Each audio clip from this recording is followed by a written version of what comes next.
Na kwingineko mtazamaji, vifo vya ndovu wapatao 14 katika hifadhi ya wanyama ya Amboseli vyazua wasiwasi kuhusu usalama na uhifadhi wa wanyamapori katika eneo hilo.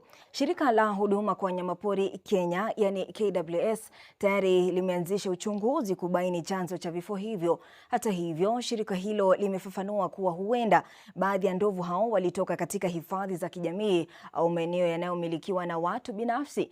KWS imesisitiza kuwa licha ya tofauti hizo za maeneo wanakotoka, ndovu hao bado ni sehemu ya mfumo mpana wa ekolojia wa Amboseli ambao unahusisha maeneo mbalimbali yanayotumiwa na wanyamapori. Electin Odera anaripoti. Ndovu 14 wameaga katika kipindi cha wiki 3 zilizopita ndani ya mfumo wa ekolojia wa Amboseli, hali ambayo imewaacha viongozi, wakazi wa kaunti ya Kajiado pamoja na wanaharakati wa uhifadhi wa wanyamapori na maswali mengi kuhusu usalama wa wanyama hao. Tukio hatujai liona. Mizoga ya ndovu hao wakiwemo warika na jinsia tofauti ilipatikana imetapakaa katika maeneo mbalimbali ya mfumo wa ekolojia wa Amboseli mwezi Juni mwaka huu, tukio ambalo linatajwa kuathiri hadhi ya hifadhi ya kitaifa ya Amboseli ambayo imekuwa kivutio kikuu cha watalii nchini Kenya na duniani kote. Gavana wa Kajiado Joseph Ole Lenku ameelezea wasiwasi wake kuhusu hali duni ya miundombinu, hususan barabara zinazoelekea katika mbuga hiyo, akisema hali hiyo inaweza kuathiri zaidi sekta ya utalii. Lakini Mheshimiwa Rais, paki na kufa. Tunataka kupata report nini iliua ndovu zetu 13 kwa muda wa wiki 3. Shirika la KWS limechukua sampuli kutoka kwa mizoga hiyo kwa ajili ya vipimo ili kubaini chanzo cha vifo hivyo. Hata hivyo, bado kuna maswali iwapo ndovu hao huenda waliuawa kwa sumu. Tukio hilo linajiri wakati ambapo kumekuwepo na mvutano kati ya serikali ya kaunti ya Kajiado na KWS kuhusu usimamizi wa hifadhi ya kitaifa ya Amboseli.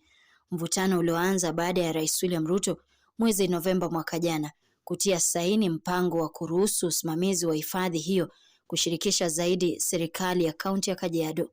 Mimi ninangoja Mheshimiwa Governor, maana yeye ndiye aliomba hii Amboseli.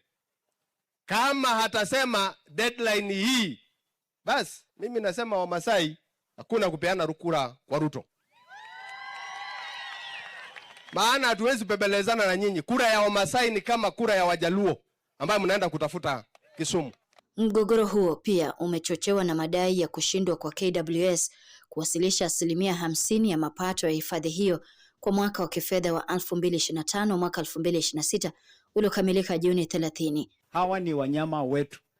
Eneo hili ni letu. Ardhi hii ni yetu.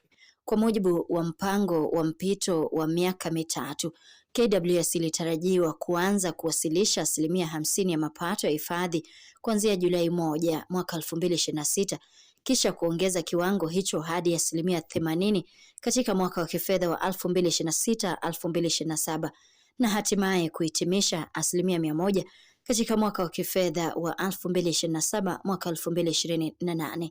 Hata hivyo, utekelezaji wa mpango huo umecheleweshwa kutokana na kesi iliyoko mahakamani ambayo inatarajiwa kutajwa au kusikizwa Oktoba 5 mwaka huu. Electin Odera, NTV.